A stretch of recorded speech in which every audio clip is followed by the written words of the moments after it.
امام غزالی علیہ الرحمہ اپنے ایک شاگرد سے فرماتے ہیں، اے پیارے بیٹے، تم کتنی ہی راتیں جاگ کر حصول علم میں مشغول و مصروف رہے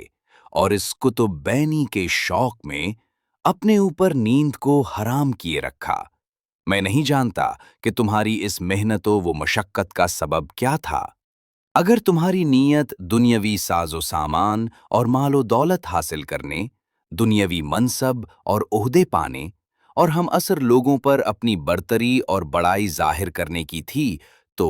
کان کھول کر سن لو، تمہارے لیے ہلاکت و بربادی ہے۔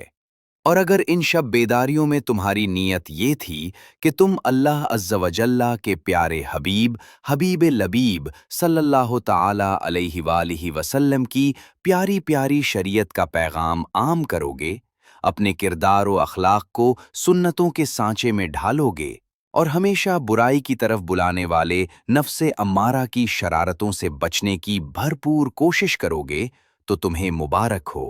اور سعادت مندی نصیب ہو۔ کسی شاعر نے سچ ہی کہا ہے، سحر العیون لغیر وجہک ضائع وبکاؤہن لغیر فقدک باطل۔ تیرے رخ زیبا کے دیدار کے علاوہ کسی غیر کے لیے ان آنکھوں کا جاگتے رہنا بیکار ہے، اور تیرے علاوہ کسی اور کے فراق میں ان کا رونا باطل و عبث ہے۔